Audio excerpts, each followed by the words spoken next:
তো সবাইকে শুভেচ্ছা জানাচ্ছি। আহ, ভালো আছো তোমরা সবাই? জি স্যার, আলহামদুলিল্লাহ ভালো। আলহামদুলিল্লাহ। জি স্যার, আচ্ছা, আলহামদুলিল্লাহ ভালো আছি স্যার। আমার এই ভিডিওটা আমি ইউটিউব এবং ফেসবুকে লাইভে যারা দেখছেন আমি তাদেরকে বলছি, এটা আসলে কোনো মানে ভাবগম্ভীর্য বিষয়, গাম্ভীর্যপূর্ণ মিটিং নয়। এটা হলো আমার প্রথম জীবনের শুরুর দিকে আর কি। দুইজন প্রিয় ছাত্র, আম, কায়েস এবং প্রিয়, এই দুইজন, আর কায়েসের সহধর্মিণী, তোমার নাম হলো ইমা, সাজিয়া। সাজিয়া জি ইমা। আমি এই জি। এই তিনজনের সাথে কথা বলবো আজকে, গল্প করবো, শুধু রিল্যাক্স মোডে গল্প করবো। হ্যাঁ, কারণ হলো যে করোনার মধ্যে বাসায় আমি প্রায় 4-5 মাস ধরে আছি, একেবারেই বের হইনি, বুঝছো। একদিন শুধু ব্যাংকে গিয়েছিলাম, তার মধ্যে 2 ঘন্টা। এছাড়া আমি একেবারেই ঘরের ভিতরে আটকা, মানে বের হতে পারি না, কারণ ডাক্তার আমাকে অ্যালাউ করে না বাইরে যাওয়া। তো ভাবছি যে আমি এই সময়টা আমার আহ, প্রিয় ছাত্রদের সাথে গল্প করে কিছুক্ষণ সময় কাটাবো, আনন্দ পাবো, এবং ওদেরকে দেখবো। আর ওদের সাথে গল্প করার ছলে কিছু কিছু তথ্য ওদের কাছ থেকে আমি আহ, আসবে, যেগুলো আমাদের পরবর্তী ছাত্রদের কাজে লাগতে পারে।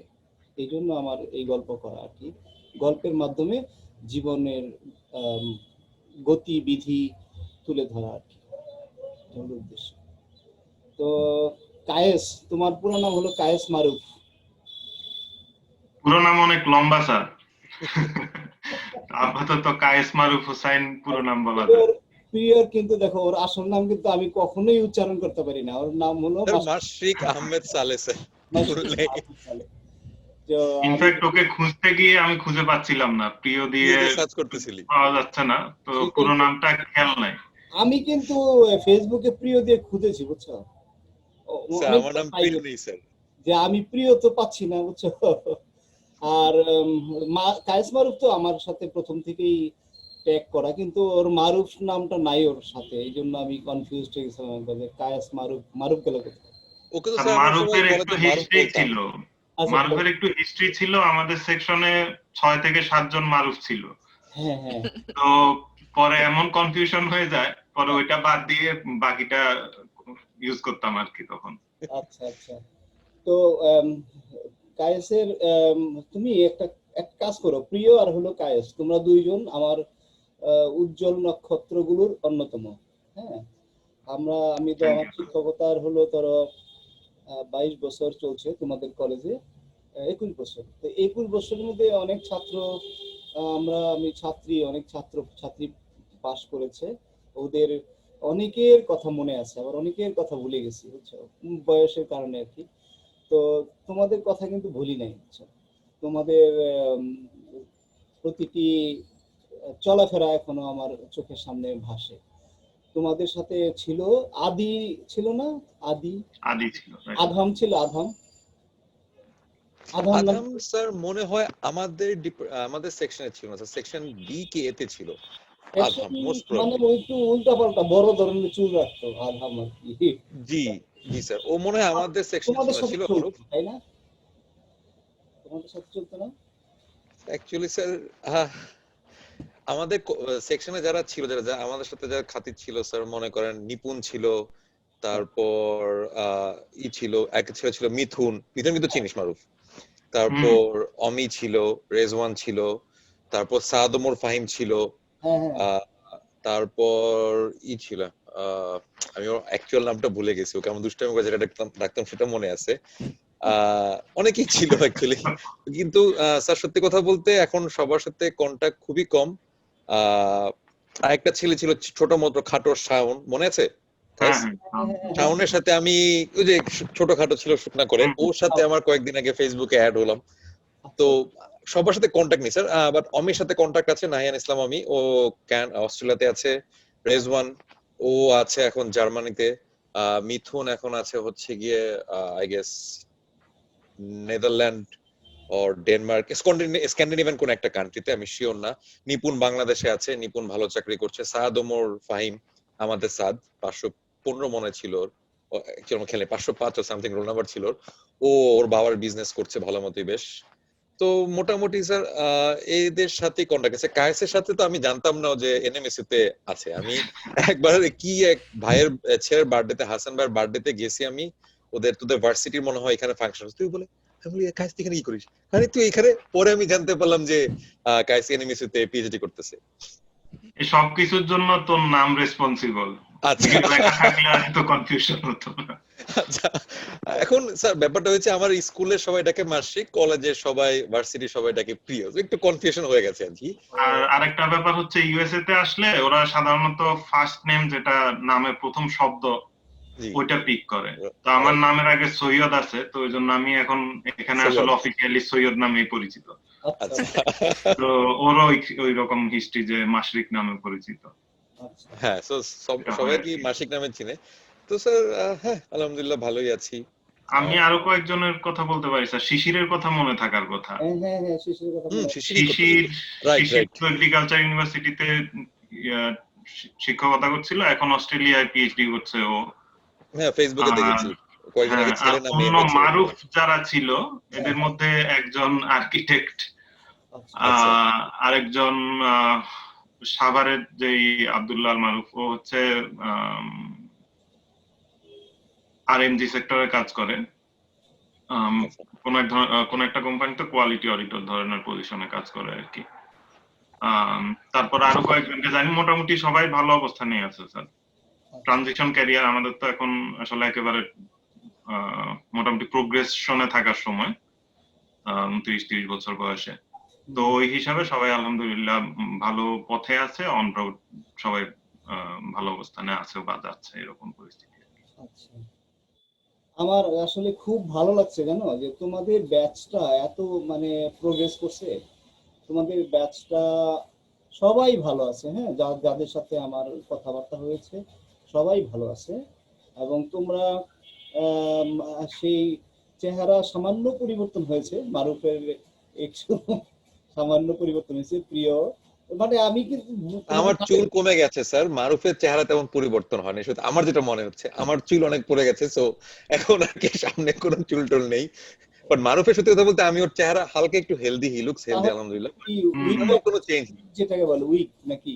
শুদ্ধ ভাষায় হেলদি নাকি জি জি বাংলা ভাষায় মোটা? আর শুদ্ধ ভাষায় হেলদি না, বাট সত্যি কথা বলতে ওরকম না, বাট ইউ লুক হেলদি। আমি যেমন মোটা হয়েছি, চুল পড়ে গেছে, বাট হ্যাঁ আলহামদুলিল্লাহ আছি আর কি। প্রিয়র সাথে সেকেন্ড দেখা হয় স্যার। ইনফ্যাক্ট লাস্ট বার যখন দেখা হয় আমরা আসলে ফুটবল খেলতে গিয়ে দেখা হয়েছিল। হ্যাঁ রাইট। আমাদের ইউনিভার্সিটির বাঙালি কমিউনিটি আর ওদের ইউনিভার্সিটির বাঙালি কমিউনিটি মিলে আমরা একটা ফুটবল ম্যাচ খেলছি। খুব ইন্টারেস্টিং ম্যাচ ছিল সেটা, ডিবেটেবল ম্যাচ ছিল। প্রিয় তোমার ওয়াইফ কি কোথায় আছে? স্যার আমি স্টিল আনম্যারিড স্যার, ও আচ্ছা, ফরচুনেটলি বিয়ে স্ল্যাশ করেনি। আনফরচুনেটলি আমি এখন আনম্যারিড। মারুফকে দিয়ে কম্পেয়ার করছি আর কি, যে তোমাদের তো বয়স হয়ে গেছে, অনেক বয়স হয়ে গেছে। যাই হোক, তো আমি অন্য প্রসঙ্গে যাই। হ্যাঁ, সেটা হলো যে প্লিজ স্যার। আমি সাজিয়াকে একটু ইয়া করি, এই ও স্টিমুলেট করতে হবে, ও কথা বলতে পারছে না তো তোমাদের সাথে। সাজিয়া তোমার না স্যার, অসুবিধা নাই, তোমার শুনতেছি। লাইফ একজন হিস্ট্রি বলো। একজন শুনতেছে। মানে তুমি আচ্ছা যেটা বলবা তোমার জি ছোটবেলার কাহিনী, স্কুল কোথায়, এই ক্লাস 1 থেকে শুরু করে 1 3 4 5 10, তারপর কলেজ লাইফ, তারপরে যাবা হলো এভিয়েশন কলেজ, তারপরে আর কোথায় গেলা চায়না, তারপরে জি লাস্ট অফ স্যার। অল এখন যেখানে আছে। এই কথাগুলি একটু আমাকে বলে নাও, আমি তোমার সম্পর্কে আইডিয়া পেয়ে যাবো। হ্যাঁ, তারপরে কথা বলতে আচ্ছা সুবিধা হবে, তাই না? ঠিক ভালো, আছে স্যার। Thank you. জি স্যার, প্রথম থেকে শুরু করি তাহলে। হ্যাঁ আমার ঢাকায় জন্ম, ঢাকায় বড় হওয়া। তো আব্বু আম্মুর একটাই সন্তান আমি, একটাই মেয়ে। তো প্রথমে আমার ব্যাকগ্রাউন্ডটা আর কি, আমি ইংলিশ মিডিয়ামে পড়েছি, ও লেভেল ব্যাকগ্রাউন্ড। তো অক্সফোর্ড ইন্টারন্যাশনাল স্কুলে ভর্তি হই, ওখানে 5 পর্যন্ত পড়া হয়। কোন ইয়ারে? তারপরে কোন ইয়ারে? আমি স্কুলিং শুরু 2001 পর্যন্ত আমি অক্সফোর্ডে পড়েছি স্যার, একদম। কোন ক্লাসে? হ্যাঁ, 2001 এ পড়েছি হলো 5 এ। 5 আচ্ছা আচ্ছা একটু ভুল করে ফেললাম, একটু আগের কথা। 2000 এ হলো 5 এ পড়েছি, 2001 এ মানে আমি ডাবল প্রমোশন পেয়ে 7 এ উঠে গেছিলাম। ও 27 নম্বর এভাবে। রুটে ক্লাস করতে না, 27 নম্বর রুটে। জি জি। তারপরে হলো আমাদের ইংলিশ মিডিয়ামে একটা ট্র্যাক হলো যে আপনার স্কুলিং ক্লাস 10 পর্যন্ত না পড়েও প্রাইভেটে পরীক্ষা দিয়ে দেওয়া যায় ব্রিটিশ কাউন্সিলে রেজিস্ট্রেশন করে। তো 8 পর্যন্ত পড়ার পরে যেটা হয়েছে যে আমি পরে কোচিং শুরু করি, কোচিং করে আমি ও লেভেল পরীক্ষা দিই 2005 সালে। আমি আসলে ওদেরই ব্যাচমেট, একই একই এইজের। তো ও লেভেল দেওয়ার পরে আলহামদুলিল্লাহ মোটামুটি রেজাল্ট ভালোই হয়। তারপরে যেটা হয় যে এরকম একটা ডিলেমা ছিল যে আমি কলেজে ভর্তি হব না প্রাইভেটেই আবার পড়ে দিব। তো আমি একটু ঘর কোনো মানুষ স্যার সবসময়। তো আমার কাছে যেটা মনে হতো যে আমার কাছে যদি অপশন দেওয়া হয় যে আমি বাসায় থেকে পড়তেছি বা একটা ছোট পরিসরে থাকতে পারবো, আমি ওটা সবসময় সিলেক্ট করি। তো যেটা হলো যে আমি এ লেভেলটাও প্রাইভেটেই পড়লাম একই গ্রুপের সাথে পড়ে। তো 2008 সালে আমার এ লেভেল কমপ্লিট হলো আর কি। তারপরে যেটা আসলো স্যার, আমার খুবই পাইলট হওয়ার ইচ্ছা ছিল। সব বাচ্চাদেরই এক একজনের এক একটা থাকে যে কেউ ডক্টর হবে, ইঞ্জিনিয়ার হবে, পাইলট হবে। তো আব্বা বিদেশে ছিল, তো থাকার কারণে যেটা হয়েছে যে আমি সবসময় আকাশের দিকে তাকায় থাকতাম, বলতাম যে সারাক্ষণের একটা প্লেনের সাথে ফ্যাসিনেশন ছিল, এমন হতো যে আব্বু প্লেনেই ঘুরতেছে। তো যেটা হতো তার মধ্যে আম্মুকে বলতাম, আম্মু আমি যদি প্লেনটা নামায় আনতে পারতাম কখনো। তো বলছে তাহলে তো তোমাকে পাইলট হতে হবে, পড়াশোনা করতে হবে। এভাবে আর কি পাইলটিং এর দিকে আকর্ষণ ছিল। তো যেটা হলো যে যেটা প্রেক্ষাপট স্যার, যে পাইলটিং তখন দেশে বেশ এক্সপেন্সিভ ছিল, একটা বড় অ্যামাউন্ট লাগতো। সেটা আমার ফ্যামিলির জন্য হয়তো ওনারা ওভার দ্য টাইম পারতো, বাট এট এ টাইম এত বড় অ্যামাউন্ট আসলে সম্ভব ছিল না। বলতে তো পারবেন কিরকম অ্যামাউন্ট লাগতো ওই সময়?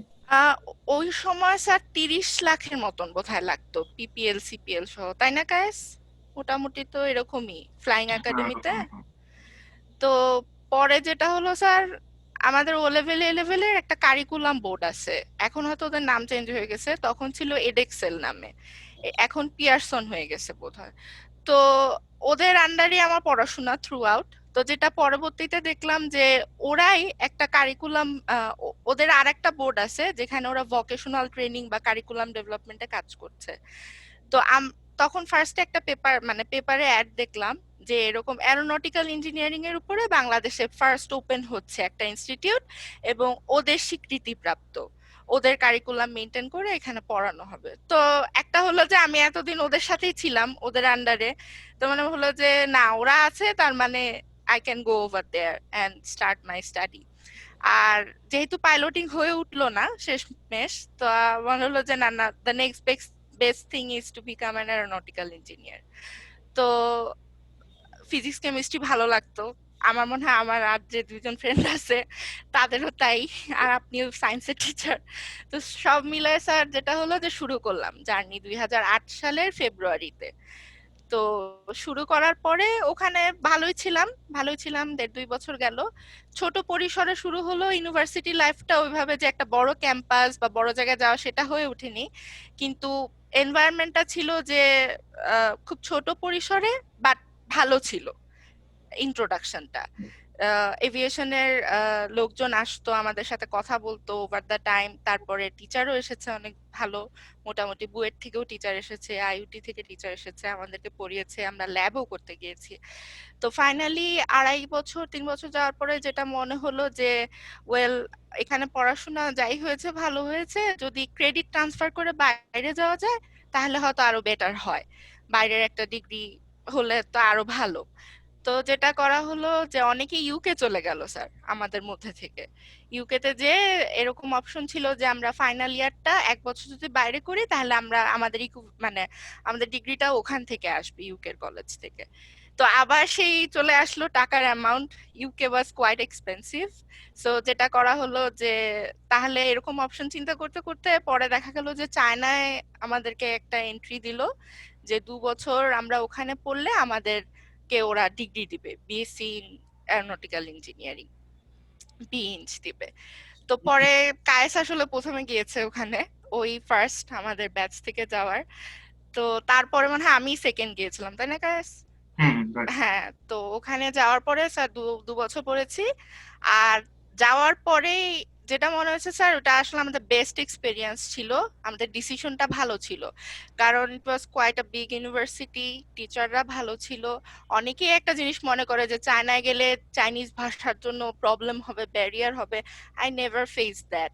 আমার কাছে সব সময় যেটা মনে হয়েছে, ওদের মেইন এইম হলো পড়ানো।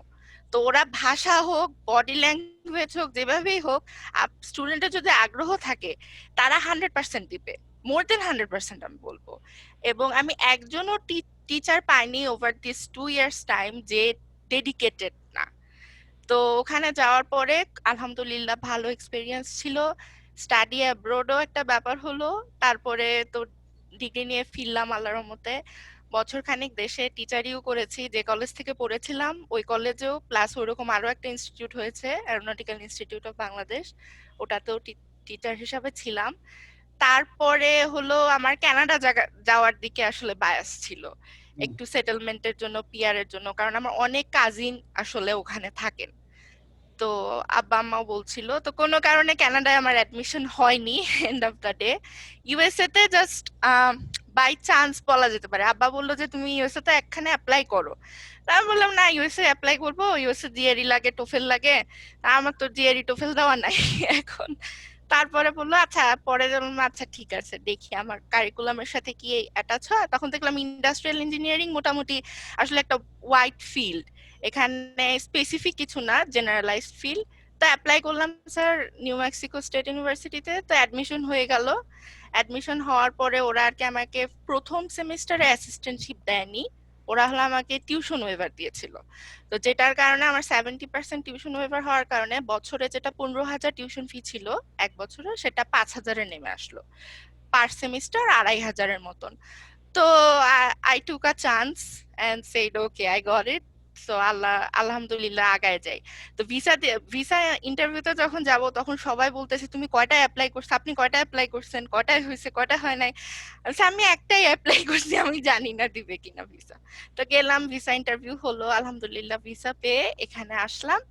আসার পরে এটাও মনে হলো স্যার যে I took a risk, it was good. তারপরে এক সেমিস্টার পরে অ্যাসিস্ট্যান্টশিপও হলো, মাস্টার্স কমপ্লিট করলাম, এখন আলহামদুলিল্লাহ পিএইচডি তে আছি, একই প্রফেসরের আন্ডারে কাজ করছি। পরে তো কাইএসএস এ জয়েন করলো 2017-এ। এই আর কি স্যার আমার মোটামুটি জার্নি। আচ্ছা, তো আমি বলি কি, শোনো, আমি তো আসলে তোমার সম্পর্কে জানতাম না, হ্যাঁ। তো জি। তোমার সম্পর্কে জানলাম, তুমি অনেক আসলে ভালো ব্যাকগ্রাউন্ডের মেয়ে, খুবই ভালো, বলবো যে ক্যালিবার, হ্যাঁ, হাই ক্যালিবারের মেয়ে। আপনাদের দোয়ায় স্যার, দোয়া করেন সব এবং সময়। আমার প্রিয় মারুফ, হ্যাঁ, ওর চয়েস ভালো, এটাও আমি সেটা মারুফ জানে স্যার। আচ্ছা, তো মারুফকে মারুফ মারুফের সাথে তোমাকে আমি কোথায় দেখেছি বলো দেখি, মনে আছে কিনা তোমার? 2011-এ বোধহয় হ্যাঁ, কোয়ালিটি 2009 কনফারেন্সে। Quality conference. 2009-এ স্যার, সরি। হ্যাঁ, তো আমি ওই সময় তোমাকে দেখেছি, বাট ওইভাবে চিন্তা করিনি যে আমাদের মারুফ তোমাকে খুব বেশি পছন্দ করে বা কিছু, হ্যাঁ। তো ওই সময় স্যার এরকম কিছু ছিলও না। তো মারুফ দেখতাম যে একটু দূরে দূরে থাকে, হ্যাঁ, তো ভাবতাম যে ফ্রেন্ড হতেই পারে, থাকতেই পারে। যাই হোক, তবুও আমি আই এম ভেরি হ্যাপি যে মারুফ তুমি আর মারুফ একসাথে হয়েছো, এটা খুবই ভালো। এবং অত্যন্ত মেধাবী দুইজন। আমার মানে মারুফকে সামনাসামনি তো প্রশংসা করা যাচ্ছে না, তবে তোমাকে বলি মারুফ আমার প্রিয় ছাত্র। কেন? কারণ হলো ক্লাসের মধ্যে ও খুবই অ্যাক্টিভ ছাত্র ছিল, হ্যাঁ। এবং তুমি কি সায়েন্স ক্লাব করতে না মারুফ? জি স্যার, একটু লিমিটেড, শিশিরের মতো অত অ্যাক্টিভ ছিলাম না আর কি। আচ্ছা, যাই হোক, ও সায়েন্স ক্লাব করতো এবং বেশ ভালো অ্যাক্টিভলি করতো, বলে না হয়তো, কিন্তু আমি দেখতাম বেশ কর্মতৎপর এবং বেশ চটপটে ছিল আর কি, হ্যাঁ। এখন কি অবস্থা আছে জানি না, বেশ। না এখনো স্যার আচ্ছা, আলহামদুলিল্লাহ ওরকমই আছে। আর প্রিয় ছিল মানে আরেক দিকে ডাইনামিক, বুঝছো, প্রিয় ওকে সব স্যারেরাই ভালো জানতো প্রিয়কে, হ্যাঁ, বিশেষ করে খালেদা ম্যাডামকে কথা মনে আছে তোমাদের নাকি? অবশ্যই। আচ্ছা, আমি ভাবছিলাম যে আজকে খালেদা ম্যাডামকে জয়েন করাবো, হ্যাঁ, কিন্তু পরে ভাবলাম না, এই ফ্রেমে 4 জন সুন্দর দেখা যায়, বুঝছো। ভালোই একটু লাগলো। আচ্ছা, তাহলে শোনো, এই বাংলাদেশের মানুষ কিন্তু যারা আমার ফ্রেন্ড লিস্টে আছে, এরা এই সাজিয়া সম্পর্কে একটা আইডিয়া পেয়ে গেল, এবং সাজিয়া কিভাবে কিভাবে আমেরিকা পর্যন্ত পৌঁছালো, ওর ব্যাকগ্রাউন্ড কি, ও এটা জানলো। হ্যাঁ, এখন প্রিয়, তুমি তোমার স্কুল লাইফ একেবারেই খুব কম কম করে বলবা, স্কুল থেকে কলেজ, কলেজ থেকে বিশ্ববিদ্যালয়, তারপরে আমেরিকা যাওয়া। আচ্ছা স্যার, সো আমার ক্লাস 1 থেকে ম্যাট্রিক পর্যন্ত, ক্লাস 10 পর্যন্ত আমি সেম স্কুলেই ছিলাম, সেন্ট গ্রেগরিজ হাই স্কুল, লক্ষ্মীবাজারে, পুরান ঢাকার। এটা বেশ পুরানো স্কুল। সো আমার একটু লাইফ, দূরে নাও তো বাবা, মাইক্রোফোনটা একটু দূরে নাও, কেমন যেন গ্যাগে করে। এখন স্যার বেটার? না, আর কাছে নাও, সাউন্ড শোনা যাচ্ছে না।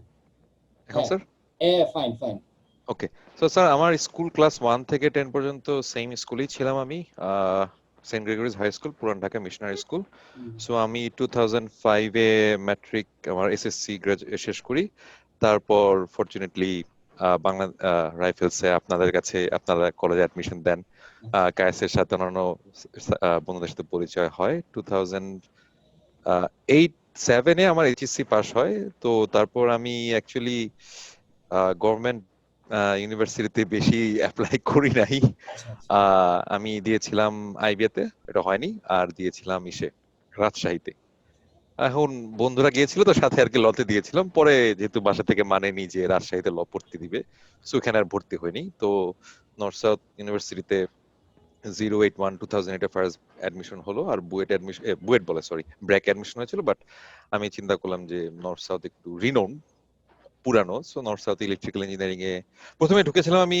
Electrical and telecommunication engineering, like ETE যেটাকে বলতো। তো ঢোকার পর দেখলাম যে নর্থ সাউথে তখন ট্রিপলির খুলতেছে। তো 1.5 বছর 2 বছর পরে পরে ট্রিপলিতে শিফট করলাম। তো শিফট করার পরে আমার প্রথম 3 বছর মোটামুটি গেছে। তো লাস্টের দিকে ঢাকা ভার্সিটির এক স্যার আমাদের ক্লাস নিতেন, থিওরিটিক্যাল ফিজিক্সের, আরশাদ মোমেন স্যার। তো উনি আমাদের ক্লাস নিতেন। তো স্যারের 3-4টা কোর্স করেছিলাম। তো স্যার আবার অপটিক্সের, মানে অপটিক্স তো কাইন্ড অফ ফিজিক্স, তো স্যারের কোর্স করার পরে অপটিক্সের প্রতি একটা ইন্টারেস্ট ছিল। তো অপটিক্স তো স্যারও মোটিভেট করতো যে রিসার্চ টিসার্চ করো। তো রিসার্চ মোটামুটি হয়েছিল। এত ভালো রিসার্চ হয়নি, বাট মোটামুটি রিসার্চ হয়েছিল। তো 2012-তে গ্রাজুয়েশন করলাম। গ্রাজুয়েশন করার পরে আমি ফার্স্ট চাকরিতে ঢুকলাম একটা ছোট কোম্পানিতে। সেটা হচ্ছে আপনার আইপি ট্রানজিট প্রোভাইডার। সেটা হচ্ছে গিয়ে বাংলাদেশের সাথে বাইরের যে ইন্টারনেট কানেক্টিভিটি, ওটা গেটওয়ে। তো ওইখানে আমি ফার্স্ট জয়েন করেছিলাম নেটওয়ার্ক অ্যান্ড মেইনটেনেন্স ইঞ্জিনিয়ার হিসেবে। সো ওই কোম্পানিতে আমি ছিলাম 2012 অগস্ট থেকে 2014 ফেব্রুয়ারি পর্যন্ত। তো 14-তে তখন বাংলাদেশে এয়ারটেল ছিল, এয়ারটেলে একটা প্রোগ্রাম ছিল ওদের, ইয়াং টেকনিক্যাল লিডার। তো ওইখানে আইটিতে চাকরি হলো, তো ওইখানে জয়েন করলাম। তো আমি অ্যাকচুয়ালি জিআরই ফার্স্ট চাকরিতে থাকাকালে ইচ্ছা ছিল যে আর কি, যেহেতু রিসার্চ করেছি, মোটামুটি 1-2টা পাবলিকেশন আছে, so how about I try to use it and get admission for PhD or master. তখন মোটিভেশন ছিল পিএইচডি।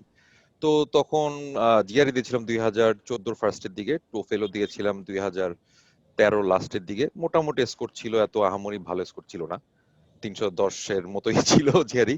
সো এরপর তো তখন প্রফেসর সিলেক্ট করে, যে আমার যে ফিল্ড ছিল প্যারাডি টাইম সিমেট্রিক অপটিক্স, ওই প্রফেসর যাদের পেপার পড়েছি তাদের এটা কায়েসও ভালো জানে, ওই যে ওই প্রফেসরদের বের করে তাদের ইমেলে মেল করা যে আমার এই রিসার্চ প্রোফাইল, আমি এই পেপারগুলো পড়ছি তোমার, আমার এই 2টা পেপার আছে, তুমি একটু দেখো কিরকম। তো এরকম করে ইউএসএ তে বেশি অ্যাপ্লাই করলাম। বাট ওই বছর আমার অ্যাপ্লিকেশন করতে একটু লেট হয়ে গেছিল, বিকজ 14 ফলে অ্যাপ্লাই করতে গেলে আমার 13 ডিসেম্বরের মধ্যে সব জায়গায় অ্যাপ্লিকেশন পাঠাতে হবে। কিন্তু আমার জিআরই দেওয়া হয়েছিল মোস্ট প্রবাবলি 14 ফার্স্টের দিকে। সো আমি অ্যাকচুয়ালি 14 মিস করে ফেলছি। তো কিন্তু তখন কানাডায় যেটা ছিল, আবার কানাডাতে আপনার জিআরই সব জায়গায় লাগে না, স্পেসিফিক একটা ভার্সিটিতে স্পেসিফিক একটা সাবজেক্টের জন্য লাগে।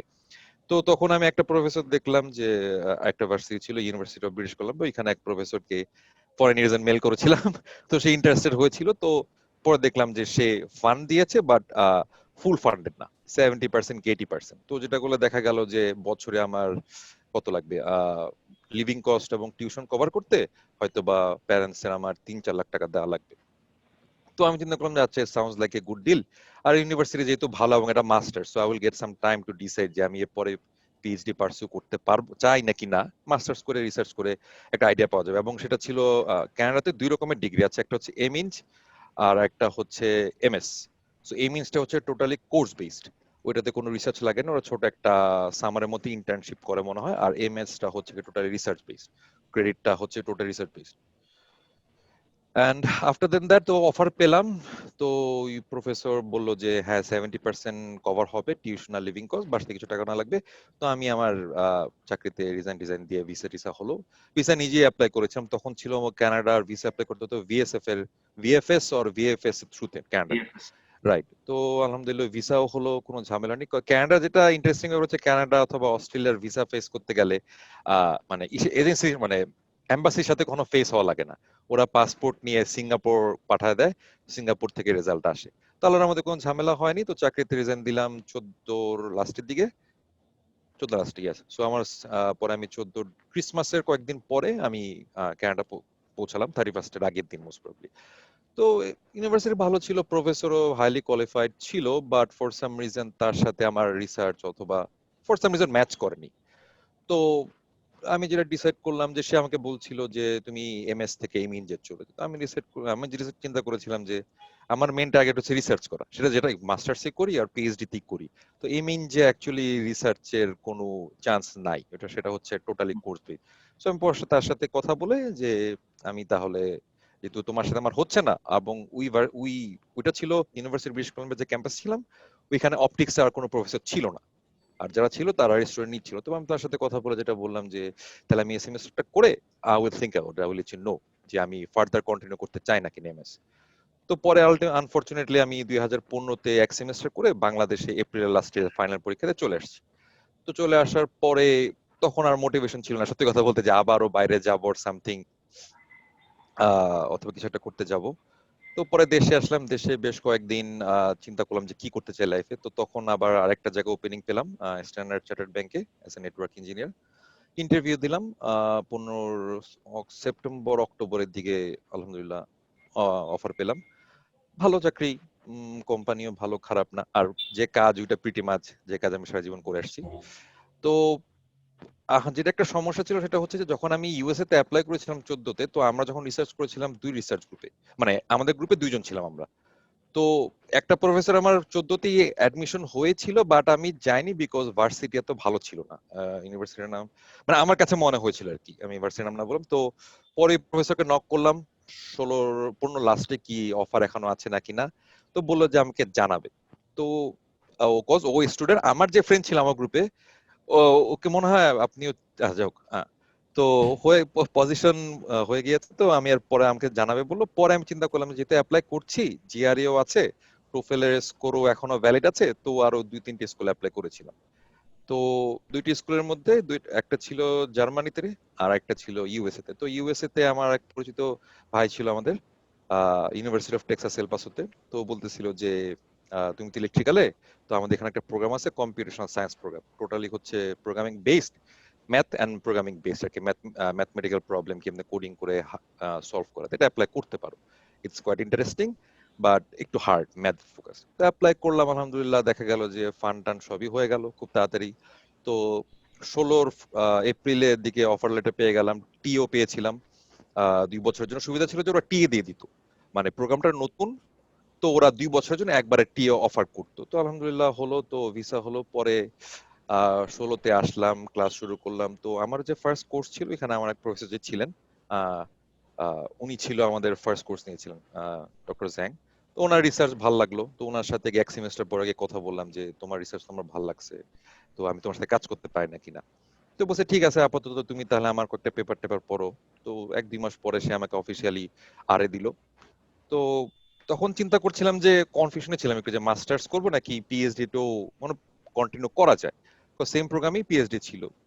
বাট তখন দেখলাম যে আমার মোটিভেশনটা আগের মতো নাই, সত্যি কথা বলতে, যে মাস্টার্স করে I wanted to start my career because maybe is my age or something, I don't know. মানে ওই লেভেলের রিসার্চ আমার আর করার ইচ্ছাটা ছিল না। পরে 18 অগাস্টে ডিফেন্স দিয়ে গ্রাজুয়েশন হয়ে গেল, আলহামদুলিল্লাহ। তারপর আমি টেক্সাস থেকে নিউ ইয়র্কে ছিলাম কিছুদিন কাজিনের সাথে। তো 19-এর ফার্স্টে আমার এখন যে কোম্পানিতে আছি, কোম্পানি হচ্ছে নর্থ ক্যারোলাইনাতে, ছোট একটা কোম্পানি, বাট ওরা হচ্ছে software firm plus audit farm. তো ওইখানে আবার সেম পজিশন, নেটওয়ার্ক ইঞ্জিনিয়ার হিসেবে 19 ফেব্রুয়ারিতে জয়েন করলাম। এখন সেখানেই আছি। আর তো ওই প্রফেসর খুব ভালো ছিল। আমার সেকেন্ড যে প্রফেসর ছিল টেক্সাসের, উনি নিজে একটা পেপার পাবলিশ করেছিল, পেপার পাবলিশ করে এটাতে আমার নাম দিয়ে দিয়েছিল। So I am actually kind of lucky যে উনি খুবই ভালো প্রফেসর ছিল। মানে সত্যি কথা বলতে, কায়েসও বলবে, ভাবিও বলতে পারবে যে অ্যাকচুয়ালি প্রফেসররা ইউজুয়ালি খুব স্ট্রেস দেয় মাস্টার্স পিএইচডি করতে গেলে, রাইট? এবং যেটা আমার এক্সপিরিয়েন্স, কানাডাতে মানুষ বলে যে জিআরই টোফেল লাগে না। I agree. কানাডার অ্যাডমিশনও টাফ এবং কানাডার প্রফেসররা অনেক স্ট্রেস দেয়। ইউএসএ তে যে সমস্যা হচ্ছে, টু এত সাম স্ট্রেস। Extent true. রাইট, এটা আমার নিজের এক্সপিরিয়েন্স থেকে আমি বলছি। ইউএসএ তে হয়তো বা ফান্ড পাওয়া টাফ, বিকজ জিআরই টোফেল লাগে, ভিসা পাওয়া হয়তো বা টাফ হতে পারে। কিন্তু আপনি যদি ইউএসএ তে একটা ভার্সিটিতে অ্যাডমিশন পান এবং আপনার যতটুকু প্রফেসর এক্সপেকটেশন ওইটা যদি মেনটেন করতে পারেন রিসার্চের, এবং কনসিস্টেন্ট থাকেন, এখানে এটা নিয়ে কোনো ভয় নাই। এটা আমি পিএইচডি শেষ করিনি, মাস্টার্সে আমি যেটা দেখেছি। তো আর আমার কানাডা লাইফ, কানাডা থেকে সত্যি কথা বলতে এত ভালো লাগেনি। আহ জানি না কেন, বাট হ্যাঁ, এটা আমার লাইফ স্টোরি। এখন এভাবে আছে, আপাতত পিএইচডি এর কোনো প্ল্যান নাই। আহ, আছি আলহামদুলিল্লাহ, আল্লাহ ভালোই রেখেছেন। আচ্ছা, আচ্ছা, আমরা তিনজনেই কিন্তু একমত। দেখো, প্রিয় লাইফ স্টাইলটা দেখলাম একেবারে অ্যামাজন নদীর মতো। মানে তুমি যে কোথা থেকে কোথায় গেলা, হ্যাঁ। তো সেই সেন্ট গ্রেগরি থেকে রাইফেলস কলেজ, তারপরে তুমি গেলা নর্থ সাউথ ইউনিভার্সিটি, তাই না? জি জি। নর্থ সাউথ থেকে আবার কোথায় গেলা জানো? কানাডা গিয়েছিলাম স্যার। কানাডা। কানাডায় গেলা, কানাডা থেকে আবার বাংলাদেশে ফিরলা, স্ট্যান্ডার্ড জি চার্টার ব্যাংকে চাকরি করলা, তারপরে তুমি জি আমেরিকা আসলা, তাই না? জি আচ্ছা, জি স্যার। কেমন ভালো আছো? হ্যাঁ, দোয়া করি তোমার। আপনার দোয়া স্যার। হ্যাঁ, অনেক ভালো আছো। Very good. তোমার লাইফ স্কেচ দেখলাম আমরা আর কি, ভালো স্যার লাগলো। আমাদের একটা ভীতি আছে যে ইউএস তে অ্যাপ্লাই করতে অনেকেই ভয় পায় যে হ্যাঁ, জিআরই লাগবে, হ্যাঁ, টোফেল লাগবে। হ্যাঁ, হ্যাঁ, এটা লাগবে, কিন্তু এট দ্য সেম টাইম তুমি যদি এগুলোতে একটু ভালো করতে পারো, তোমার ফান্ড পাওয়া যাচ্ছে। সেটা অস্ট্রেলিয়াতে মাস্টার্স এর ফান্ড পাওয়া যায় না, লিটারেলি জিরো। আচ্ছা, কানাডাতে খুবই টাফ। তো আচ্ছা, একটু যদি আমরা কষ্ট করে জিআরই টোফেলটাতে যদি দিতে পারি, ইউএসএ তে অ্যাডমিশন পেলেই মোটামুটি ফান্ড পাওয়া যায়। আচ্ছা, এটা আমরা স্যার, আমি দেখেছি আমার কতগুলো ফ্রেন্ডও ছিল, কলিগও ছিল, তারা চেত, কিন্তু তারা জিআরই দিবে না। আচ্ছা, কেন? আচ্ছা। তাদের ভয় যে জিআরই খুব ও, ভীতিকর একটা জিনিস। আচ্ছা, যাক, আমার আসলে খুবই ভালো লাগছে, বুঝছো? এত ভালো লাগছে যে আমার মনে হয় আজকে আমি যদি কয়েক ঘন্টা থাকতে পারতাম তাহলে ভালো হতো। কিন্তু আমি ওই আইবিএ তে, ঢাকা ইউনিভার্সিটির আইবিএ তে একটা জি কোর্স স্যার। করছি আর কি। ওই জি ওনারা ক্লাস করাচ্ছে হলো 8টা থেকে 10টা, বাট লেকচার দিতে দিতে ওই টিচার করছে কি আধা ঘন্টা লেট করে ফেলছে, মানে 10:30 বাজে দিচ্ছে। তো জি যাই হোক, স্যার। এই জন্য আমি 10:30 থেকে 11:30 পর্যন্ত মারুফের কাছ থেকে টাইম নিয়েছি। মারুফের আবার অ্যাপয়েন্টমেন্ট মনে আছে 11:30টায়, তাই না মারুফ? না স্যার, স্যার, পিওর। আমার একটা কল আছে স্যার, আমার 11:30টায় আমার একটা ভেন্ডর কল দিবে আর কি, কিছু ঝামেলা আছে আচ্ছা, ওটা আচ্ছা, ঠিক আচ্ছা। করার জন্য। তো যদি কল দেয় তুমি কল রিসিভ করো, যদি আমরা টাইম এক্সটেনশন স্যার করি। সমস্যা নেই স্যার, সমস্যা নেই স্যার, এখন অনেক সময় আছে, আচ্ছা, মোর দেন আমাদের 20 মিনিটস আছে। 5 মিনিট পরে লাইনটা কেটে যেতে পারে, আবার আমরা রিকল করবো আর রিকানেক্ট করবো, হ্যাঁ। তো এটার জি জন্য স্যার। তো মারুফ, এবার মারুফ তুমি বলো, তোমার সম্পর্কে বলো, হ্যাঁ। তোমার আচ্ছা স্যার, লাইফটা আমি একটু ছোট করেই বলি, আমি কারণ আমি আমি বলি, শোনো, সাদিয়া। তোমাকে বলি, তুমি যে কথাগুলো বলবা এগুলো কিন্তু এই তোমাদের এখন বর্তমানে যারা বাংলাদেশে আছে এবং স্কুলে কলেজে আছে ওদের কাজে লাগবে। মানে প্রতিটা রাইট। বাঁকে বাঁকে বাঁকে বাঁকে কিভাবে বাঁকগুলো পেরুলে, হ্যাঁ। যেমন সাজিয়া সুন্দর করে ওরে অক্সফোর্ড থেকে শুরু করেছে, হ্যাঁ, তারপরে এভিয়েশন কলেজে গেল, তারপরে ওই যে চায়না গেল, তারপরে আবার বাংলাদেশের টিচার হলো, তাই না সাজিয়া? হ্যাঁ, জি স্যার। তারপরে আবার তুমি কানাডায় গেলা, তারপরে না, কানাডা যায়নি ও, ইউএসএ তে চলে গেল এই সুন্দরভাবে।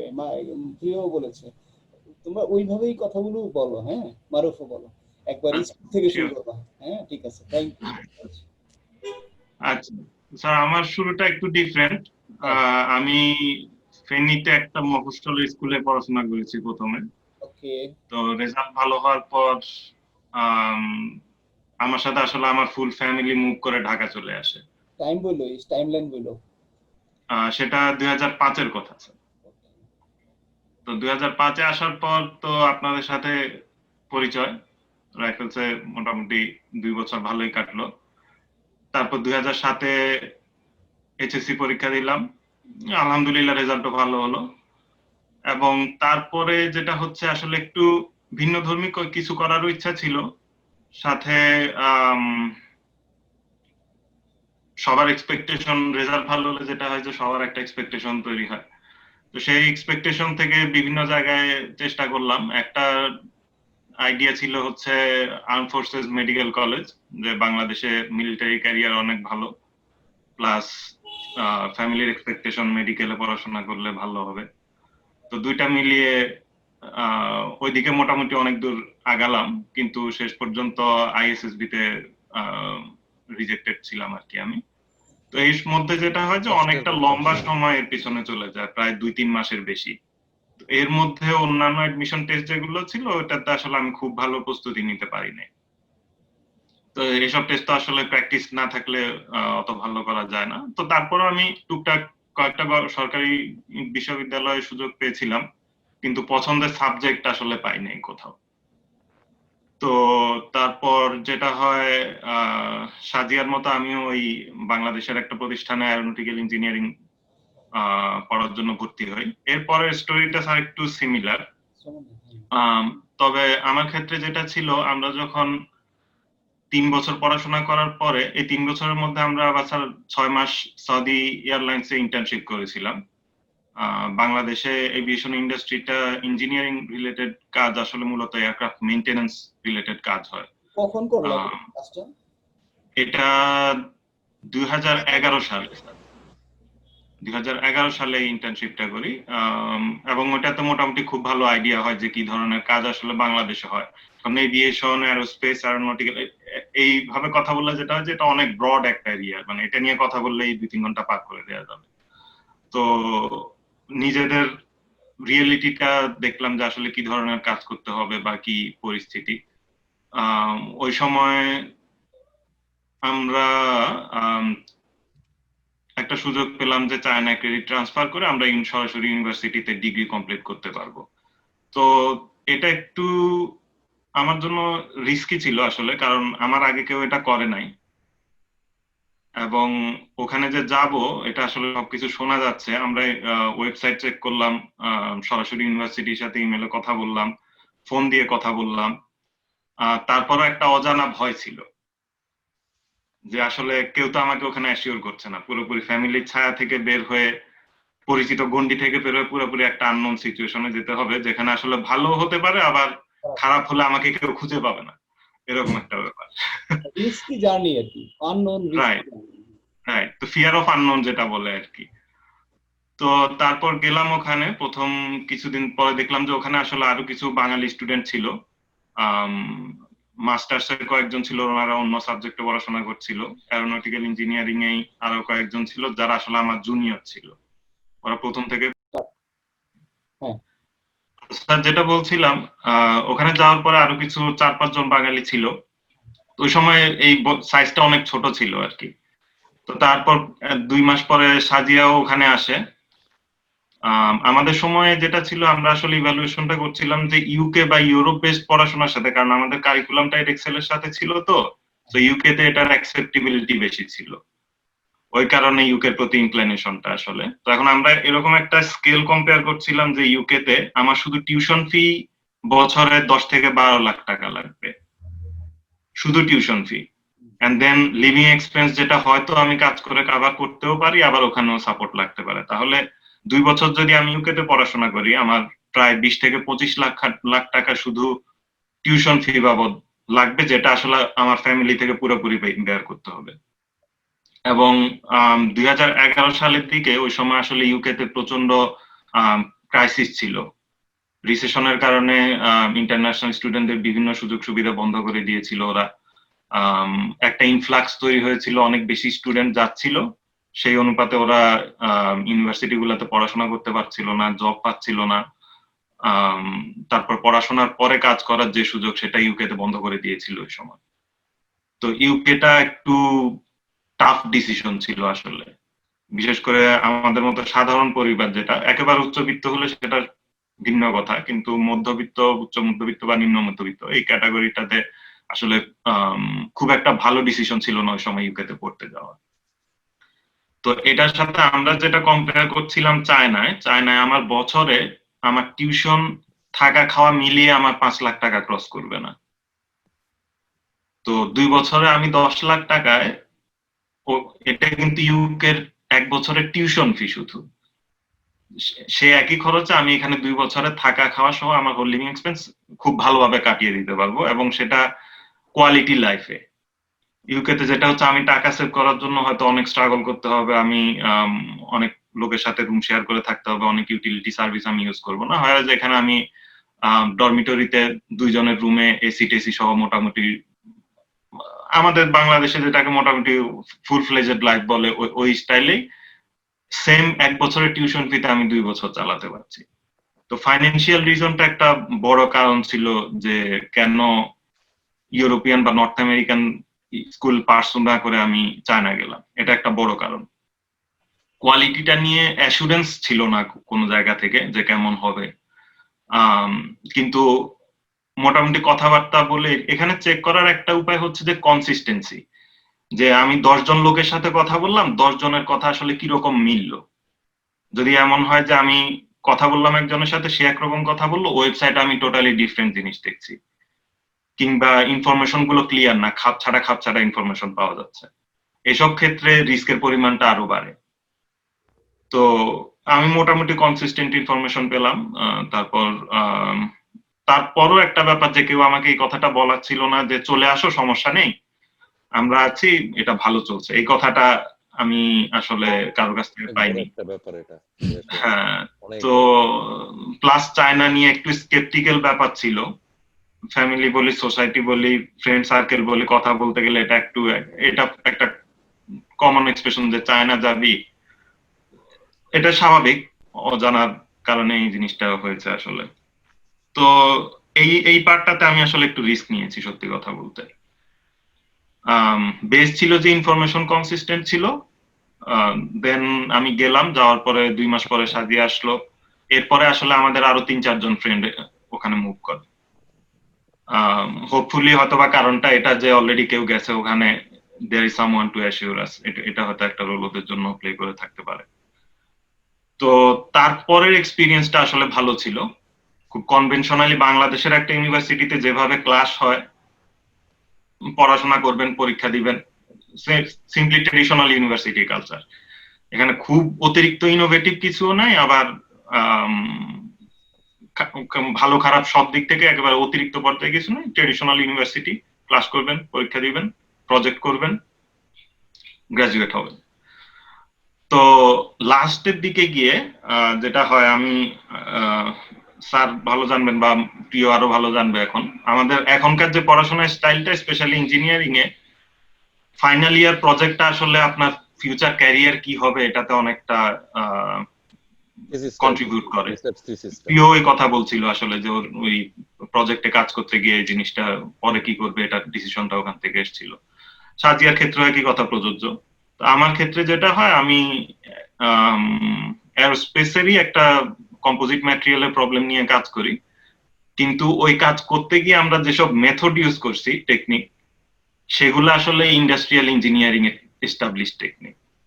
তো এটা ওরা আশা করি এগ্রি করবে যে আপনি যখন রিসার্চ করবেন তখন যেটা হয় যে আপনার নিজের নলেজের বাইরে, নিজের এরিয়া নলেজের বাইরে অনেক কিছু জানতে হয়, এবং এই জন্যই আসলে প্রজেক্টটা করানো, যে রিয়েল লাইফে যখন যায় তখন একটা মেকানিক্যাল ইঞ্জিনিয়ার আসলে শুধু মেকানিক্যাল ইঞ্জিনিয়ারিং প্রবলেম নিয়ে কাজ করবে তা না, তার প্রোডাক্টের অন্যান্য যেসব আসপেক্ট আছে সেগুলো নিয়েও তার কাজ করতে হয়।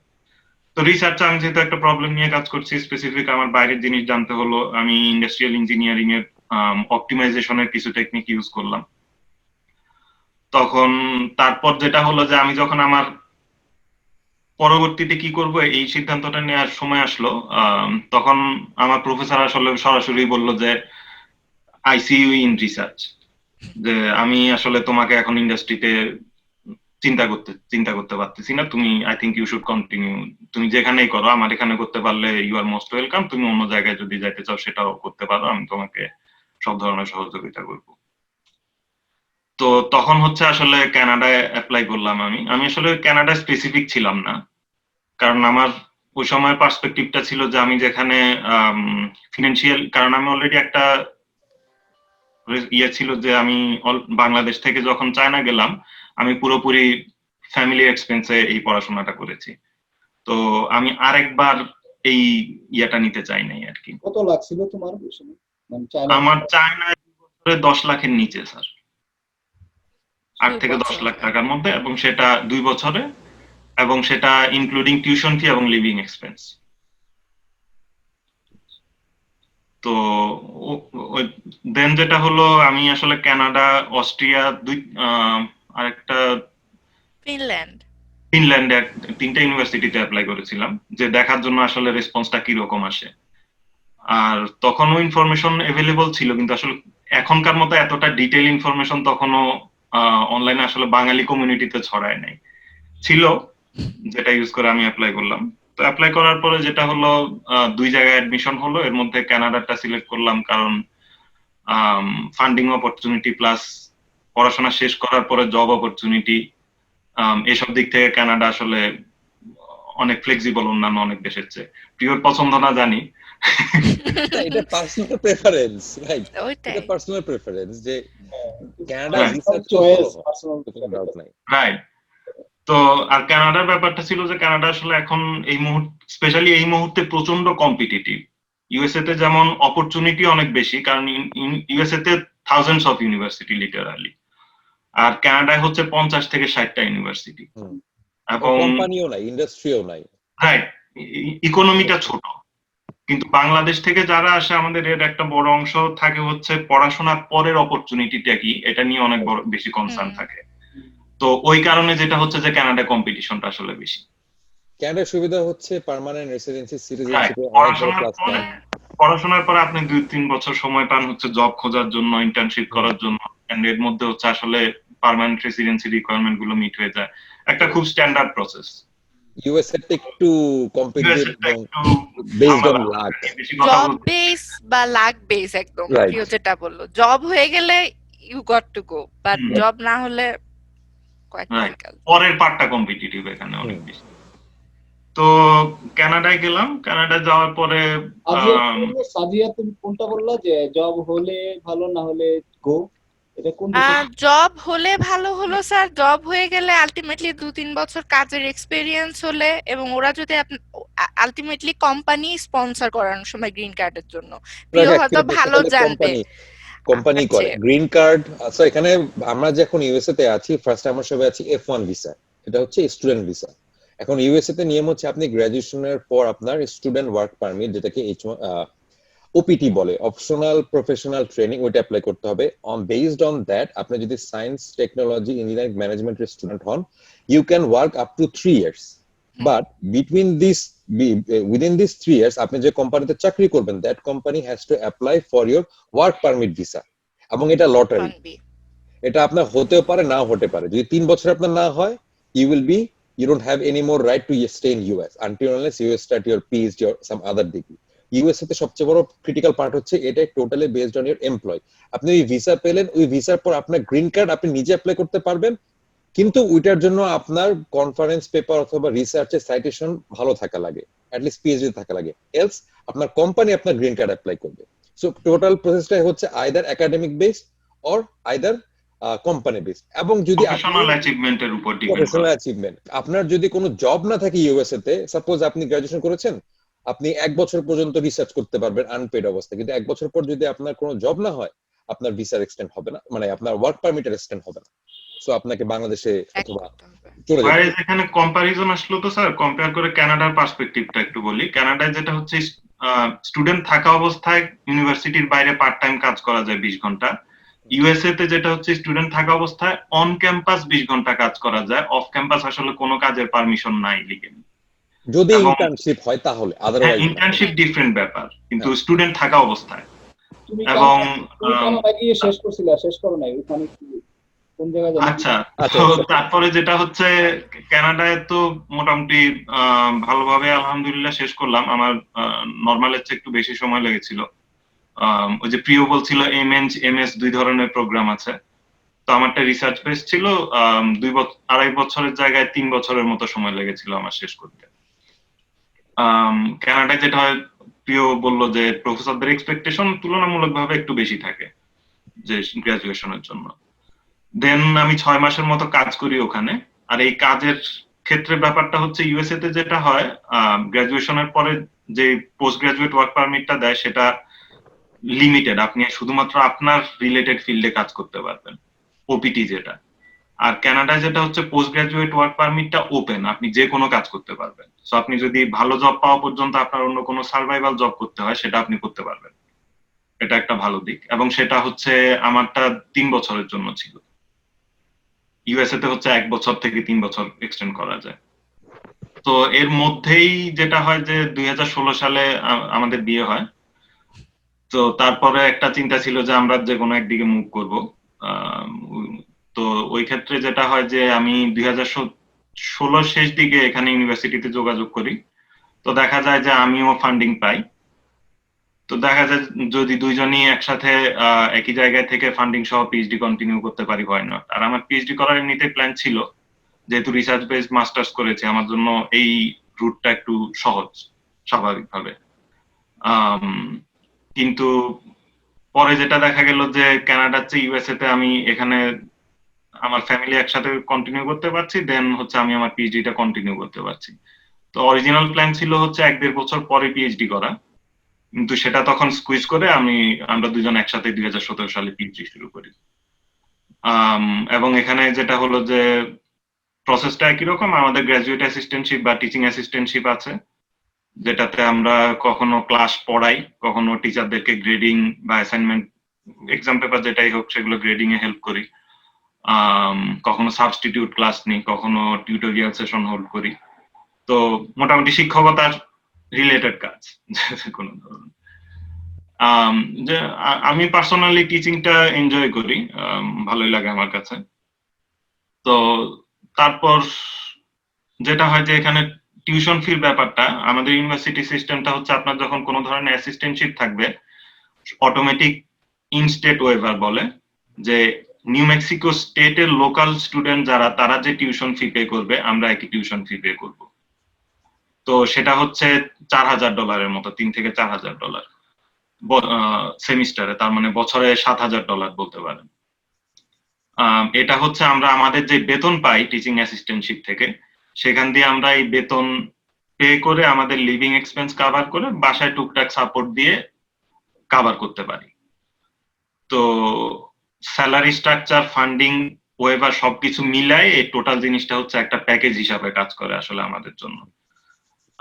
যদি ওয়েভারটা না পাই, out of state tuition fee দিতে হয়, সেক্ষেত্রে প্রায় $16,000-17,000 দিতে হবে বছরে, যেটা অনেক বেশি। কিন্তু সেটা আমাদের দিতে হয় না, কিন্তু এই টাকাটা আমাদেরকে ক্যাশ হাতে দেয় না, এটা আমাদেরকে ওয়েভার হিসাবে দিয়ে দেয়। তো আলহামদুলিল্লাহ এখন মোটামুটি পিএইচডি শেষের দিকে, আশা করছি আগামী বছরের মাঝামাঝি শেষ হবে। শেষ হওয়ার পরে আমরা আসলে ইউএস কানাডা দুই জায়গায় এখন আমাদের স্ট্যাটাস আছে, তো দুই জায়গায় জব খুঁজবো। আমি একটু ফ্যাকাল্টি জবের দিকে ইনক্লাইন্ড, সাজিয়া ইন্ডাস্ট্রি জব প্রেফার করে। তো স্যারকেই বলি যে টিচার হওয়া অনেক কষ্ট স্যার, এখন যখন নিজে পড়াই তখন বুঝতে পারি খুব কষ্টের কাজ। আমি তো নিজে হারুন স্যারকে যে পরিমাণ জ্বালিয়েছি ক্লাসে, ঠিক আছে। হ্যাঁ, স্টুডেন্টদের জ্বালানোর কারণেই বোধহয় এখন ওই যে টিচিং অ্যাসিস্ট্যান্ট থাকতে তো ক্লাস পড়ালো, এখন স্টুডেন্টরা বোধহয় বেশি জ্বালাইছে আর কি, ওই জন্য এখন টিচিং থেকে ইন্ডাস্ট্রিটা প্রেফার করছে। তো স্যার এখন মোটামুটি স্ট্যাটাস এখানে আর কি। সারাদিন মনে করো একটা লোক যখন পরিশ্রম করে না, ঘাম বের হয় শরীর দিয়ে, বের হয় না, তখন তারপরে যখন ফ্যানের নিচে দাঁড়ায় তখন খুব আরাম লাগে না? আমরা যত পরিশ্রম করি, যত কিছু করি, শোনো, যখন দেখি যে আমাদের ছাত্ররা অনেক বড় হয়েছে, ওই ফ্যানের বাতাসের মতো লাগে। তখন মনে হয় যে আমরা অনেক ভালো কাজ করেছি, আর আমরা কিছু করেছি আর কি। হ্যাঁ, কারণ তোমাদের মতো ছাত্র তৈরি করা এগুলো তো বিশাল ভাগ্যের ব্যাপার। কারণ মানুষের একটা কথা আছে যে মানুষ না তার স্বপ্নের চেয়ে বড়, বুঝতে পারছো? এই কথাটা আমি খুব মনে করি আর কি, খুব বারে স্বপ্নের চেয়ে বড় কেন? তুমি তোমার কর্মগুণে তোমার স্বপ্নকে তুমি অতিক্রম করতে পারবা, তাই না? সাজিয়া কি বলো? সাজিয়া তো পাইলট হতে চেয়েছিল। পাইলট হলে যে হ্যাসেল ছিল, এই যে সকাল বিকাল রাত দুপুর মানে আকাশে উড়া, তার চেয়ে তুমি এখন ইন্ডাস্ট্রিয়াল কিছু পড়েছো। আচ্ছা, মারুফ আর সাজিয়া, তোমাদের দুজনকে কি আমরা প্লেনের ইঞ্জিনিয়ার বলতে পারি। বলা যায় জি স্যার, স্যার। বাংলা তো ওরকম শব্দ নাই। মানে প্লেন ঠিক করা আর হলো প্লেন মানে ইয়ে করা, মেরামত করা, এই ধরনের কিছু একটা, তাই না? আচ্ছা। জি স্যার। তো অনেক অনেক ভালো, তোমরা আসলে খুব ভালো আছো। আমি জেনে খুব খুশি হলাম, হ্যাঁ। এবং আমাদের কলেজের স্যারেরাও জানলে খুব খুশি হবে যে আমাদের সেই 2000, বিশেষ করে ধরো 2007, 8, 9 পর্যন্ত আমার সব ছাত্রদের নাম মনে আছে, প্রায় প্রায় সব ছাত্রদের, অনেক ভুলে গেছি। আর তারপরে ধরো 2009 এর পরে তো একটা দুর্ঘটনা ঘটলো, তোমরা জানো যে জি বিডিআর এর স্যার। একটা সমস্যা ছিল। এরপরে ছন্নছাড়া হয়ে গেল আমাদের স্টুডেন্ট টিচার বন্ডিংটা, স্টুডেন্ট টিচার যে রিলেশনটা। কারণ অনেক স্টুডেন্ট আসলো, আর সোশ্যাল কালচারাল চেঞ্জ আসছে দেশে। হুম। কারণ হলো যে ধরো আগে কায়েস মারুফরে যখন দেখতাম যে আমি রাস্তা দিয়ে হাঁটতেছি আর কায়েস মারুফ হাঁটতেছি, কায়েস মারুফের সাইড দিয়ে চাইপা দাঁড়ায় থাকতো, স্যার যাক আগে আর একটু সালাম দিয়ে আসতে করে তারপরে ওই স্যার চলে গেলে ও যেত, তাই না? এখন এখন ছাত্ররা করে কি আমার আগে হাঁটে, sir hi sir, hello sir, আমি গেলাম স্যার। তো এটা কালচারাল মানে কি বলে চেঞ্জ আর কি, এটা আমরা ওইভাবে মেনে নিই, অ্যাডাপ্টেড হয়ে গেছি। তবুও টিচিং ভালো লাগে, ভালো আছে আল্লাহর রহমতে, তোমাদের দোয়ায়। হ্যাঁ, অনেকেই ধরো আমরা বয়স হয়েছে আমাদের প্রায়, আমি হলাম এখন ফিজিক্সের সবচেয়ে সিনিয়র, আর খালেদা আপা হলো কেমিস্ট্রির সবচেয়ে সিনিয়র, আর ম্যাথমেটিক্স এর তরুণ স্যার, তোমার ফারুক স্যার গত 3 মাস আগে মারা গেছে, তোমরা মনে হয় শুনেছো। নিউজটা শুনলাম, এই যে করোনা হয়েছিল স্যারের, স্যাড নিউজ। আর তার জন্য মাত্র। স্যারের ফ্যামিলি কি এখন ঢাকায় আছে স্যার? হ্যাঁ, ওনার উত্তরা থাকে, টঙ্গীতে। আচ্ছা। তো আমার খুবই ভালো লাগলো তোমাদের সাথে, অনেক গল্প করলাম, অনেক কিছু জানলাম। আরো জানার আছে, কিন্তু প্রিয়র ফোন আসছে নাকি প্রিয়? স্যার মেল দিয়েছে স্যার, সমস্যা নেই স্যার। তোমাকে কি ডিসকানেক্ট করে দিতে হবে, না হলে নাকি কন্টিনিউ করতে পারবা? স্যার একটু ইম্পর্টেন্ট ছিল, স্যার ইজ দ্যাট ওকে? আর আচ্ছা, স্যার যদি কিছু দরকার হয় স্যার, আমাদের যে ফেসবুক গ্রুপে আছে, ওটা কল আসছে, ফেসবুক গ্রুপে দিয়ে আছে তাহলে হবে। তুমি ডিপার্চার নিতে পারো, আর যদি পারো পরে জয়েন করো, হ্যাঁ আমরা কন্টিনিউ জি করি। স্যার, জি ঠিক আছে স্যার, হ্যাঁ, আসসালামু আলাইকুম। আচ্ছা, ঠিক ওকে, আছে বাই প্রিয়। প্রিয়। বাই। থ্যাংক তুমি ইউ। যোগাযোগ রেখো প্রিয়, হ্যাঁ, জি তোমাকে স্যার, অনেক দোয়া রইলো। আর তোমাকে পেয়ে আমার আমার আত্মাটা শান্তি পেলো, হ্যাঁ। Thank you sir, thank you. আমার প্রিয়কে আমি আবার দেখলাম আর কি।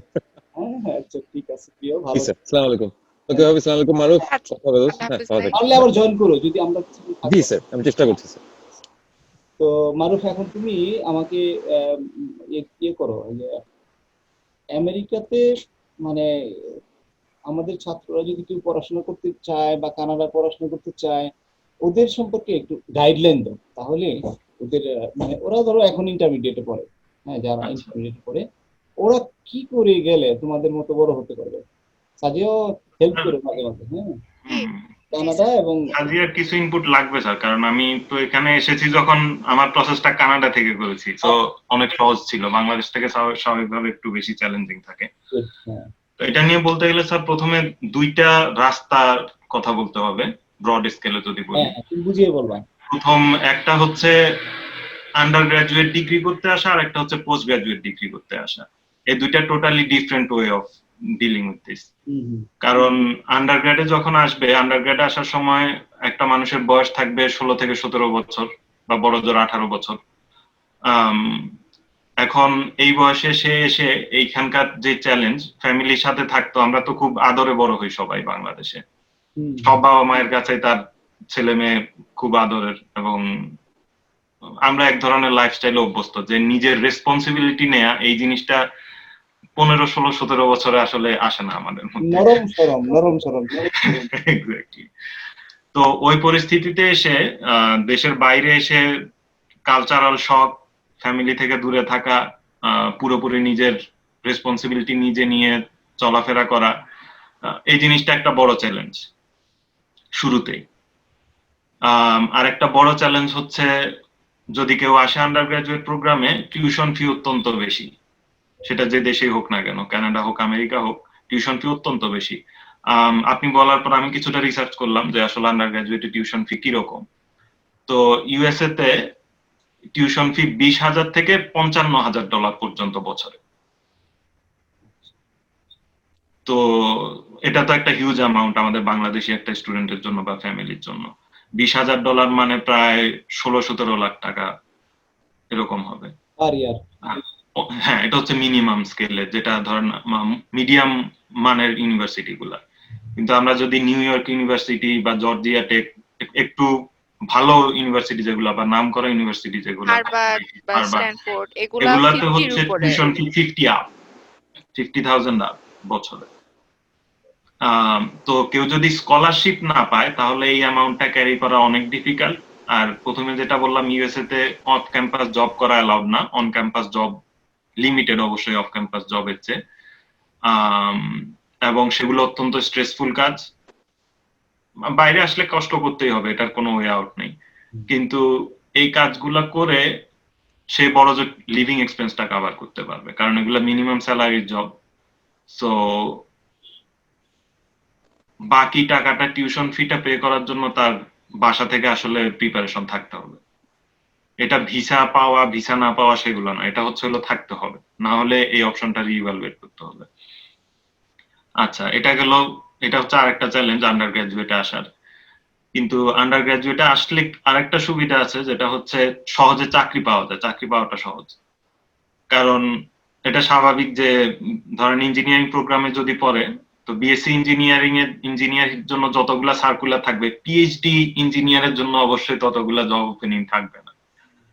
এবং সে যেহেতু আর্লি এজে এখানে আসছে, সে culturally more easily blend in হইতে পারে ওদের চেয়ে। স্বাভাবিক 20 বছরের একজন আর 30 বছরের একজন তো কালচারাল ফ্লেক্সিবিলিটি সমান থাকবে না।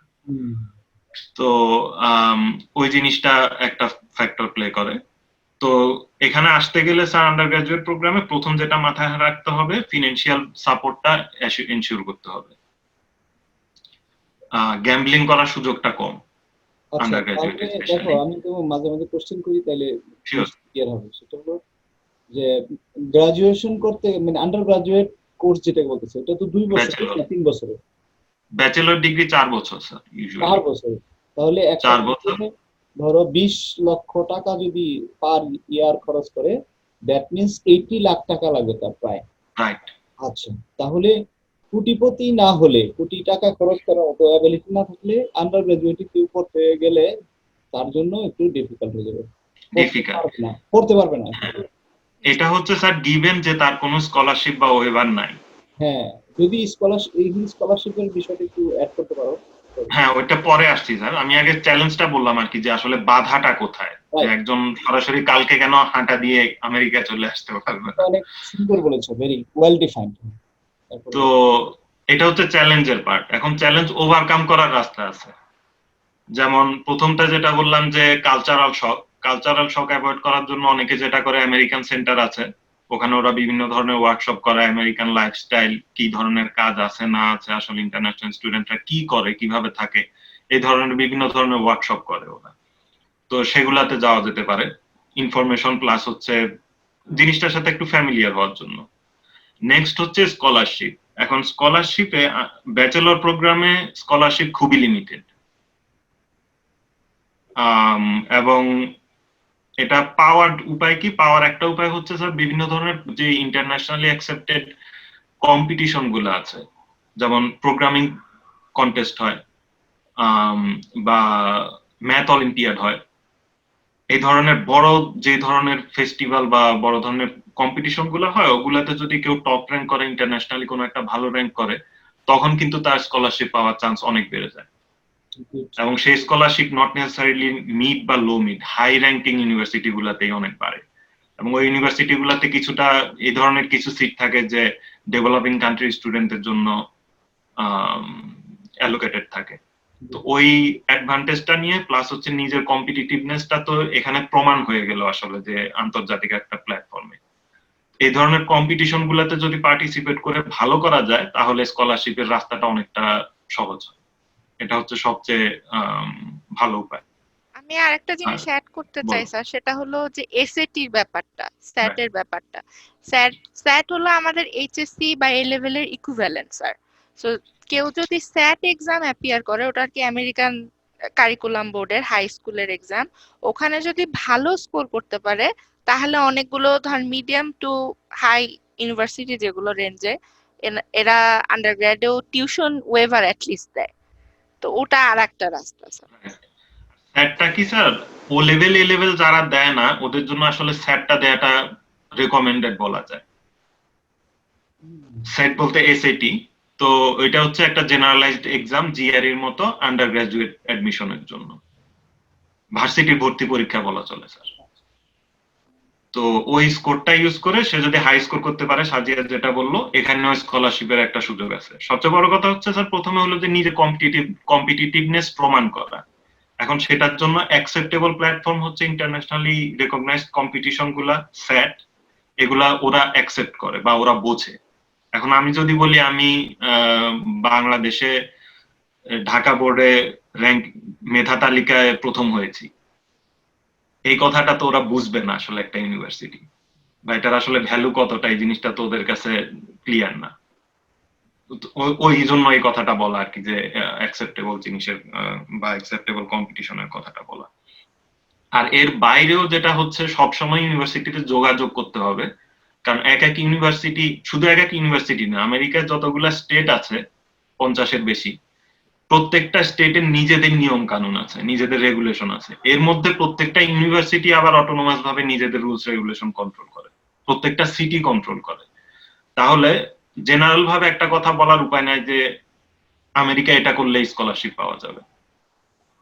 এক্ষেত্রে প্রথম রাস্তা যেটা আমাদের দেশে ভর্তির ক্ষেত্রে একটা জিনিস একটু ডিফারেন্ট, যে আমরা হচ্ছে প্রথমে ইউনিভার্সিটি চুজ করি, রাইট? আমি ভর্তি পরীক্ষা দিলাম কোন ইউনিভার্সিটিতে হলো, আমার বুয়েটে হলো, আমার লেটস সে রুয়েটে হলো, তো তারপরে হচ্ছে আমার যেহেতু বুয়েটে হয়েছে, বুয়েটের কোন একটা সাবজেক্টে পড়বো আমি। কিন্তু এখানে কিন্তু বিষয়টা ভিন্ন, এখানে হচ্ছে আগে কোন সাবজেক্ট বা কোন এরিয়ায় পড়াশোনা করব আমি।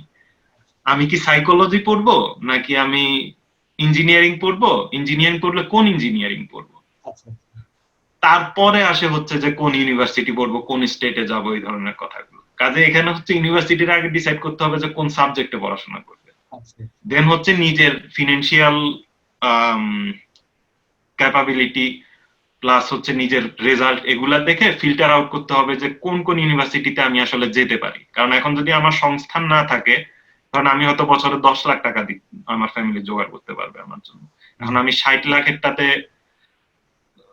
অ্যাডমিশন পেয়ে তো লাভ নাই। যদি স্কলারশিপ পাই সেটা ডিফারেন্ট বিষয়, স্কলারশিপের জন্য অবশ্যই চেষ্টা করতে হবে, না পেলে তো আমি ওটার পিছনে দৌড়ায় লাভ নেই। তো এখন নিজের কনস্ট্রেন্ট গুলা জানার পরে ইউনিভার্সিটির লিস্টটা ছোট হয়ে আসবে, তো তখন হচ্ছে চুজ করতে হবে। তখন এটাও কারণ থাকতে পারে যে আমার মামা নিউ ইয়র্কে থাকে, তো ওখানে থাকলে আমি যদি কোনো বিপদে পড়ি আমি একটা সাপোর্ট পাবো, এটাও একটা কারণ হতে পারে। তো এই ফ্যাক্টর গুলা হচ্ছে সেকেন্ডারি প্লেয়ার হিসাবে প্লে করবে এখানে। তো স্যার স্কলারশিপের ব্যাপারে যেটা বলছিলাম, সবসময় ইউনিভার্সিটির সাথে যোগাযোগ করতে হবে যে তোমাদের ইউনিভার্সিটিতে আমার এই রেজাল্ট, এই সাবজেক্টে আমি পড়াশোনা করতে চাই, তোমার ইউনিভার্সিটিতে আমার জন্য কি সুবিধা আছে। যেমন সাজিয়া যে ইন্টারন্যাশনাল ওয়েভারটা পেয়েছে, তুমি ওটা নিয়ে একটু বলতে পারো। আচ্ছা, তো ওটা যেটা পেয়েছিলাম স্যার, এমনিতে তো অ্যাসিস্ট্যান্টশিপ বলতে আমাদের টিচিং অ্যাসিস্ট্যান্টশিপ বা রিসার্চ অ্যাসিস্ট্যান্টশিপ নিয়ে আসে।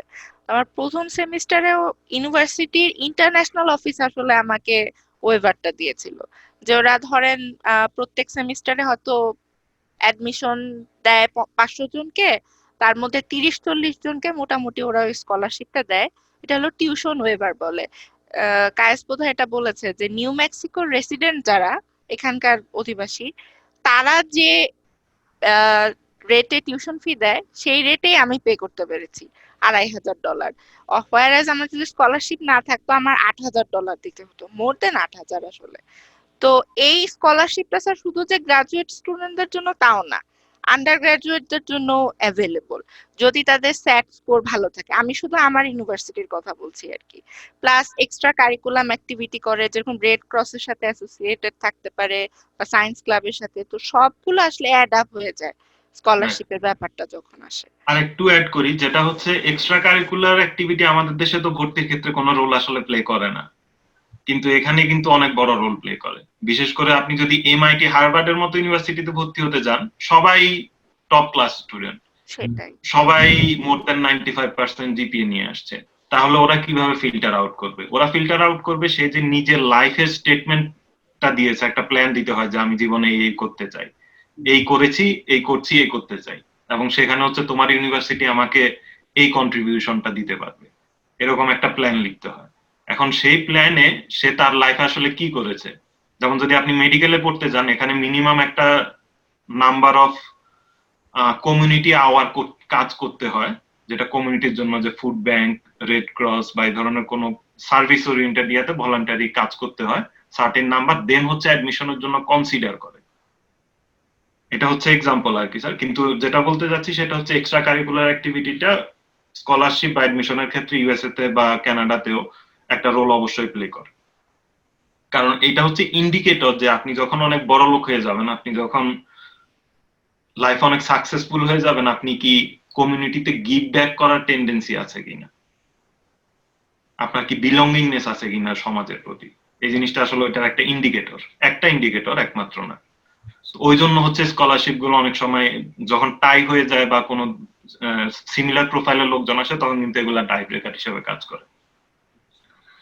আর এর বাইরে আরেকটা কথা হচ্ছে, কানাডা ইউএসএ তে মোটামুটি অনেক কিছু একই রকম, কালচারালি এরা অনেক কিছু একই রকম, বা টিউশন ফি রেঞ্জ গুলো একই রকম, কিন্তু আন্ডার গ্রাজুয়েট প্রোগ্রামে আসার ক্ষেত্রে স্যার আমি বা সাদিও আশা করি এটাতে এগ্রি করবে যে Canada is a better option compare to US, বা আন্ডার ইন এ সেন্স যে লেস রিস্কি অপশন।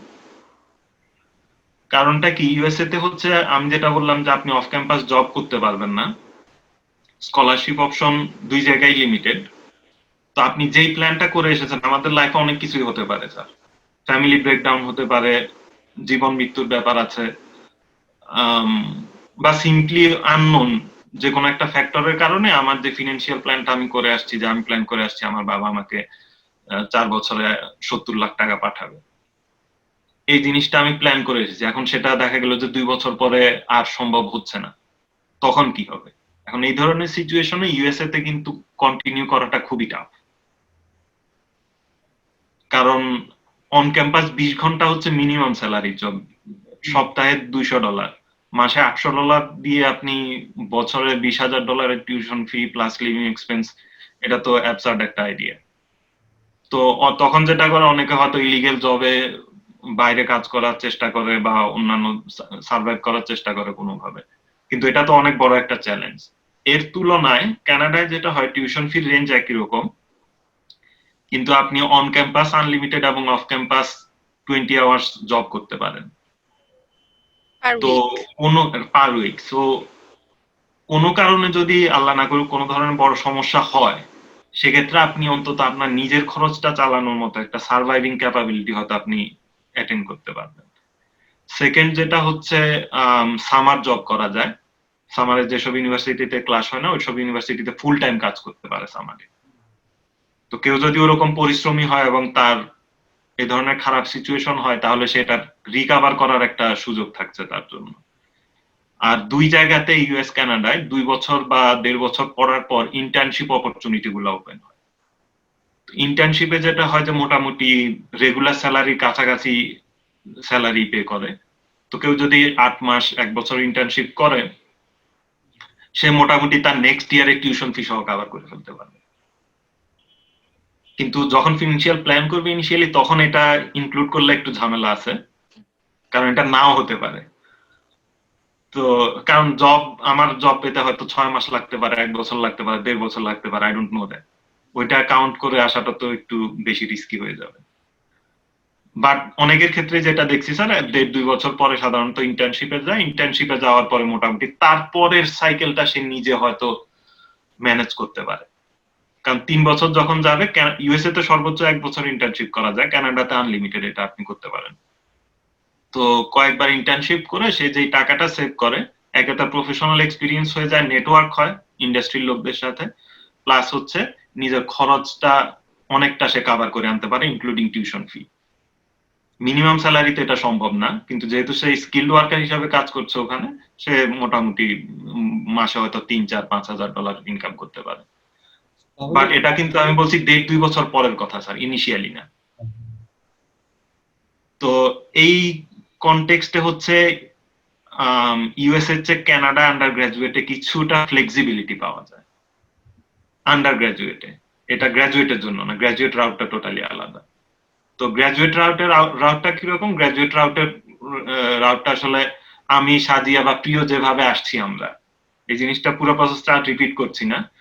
যে আমি কোনো একটা প্রফেসরের সাথে কাজ করব, সে আমাকে স্কলারশিপ দিতে পারে, সে আমাকে রিসার্চ অ্যাসিস্ট্যান্টশিপ, রিসার্চে কাজ করার জন্য বেতন দিতে পারে, আমি তার টিচিং অ্যাসিস্ট্যান্ট হিসাবে কাজ করার জন্য সে আমাকে স্যালারি দিতে পারে।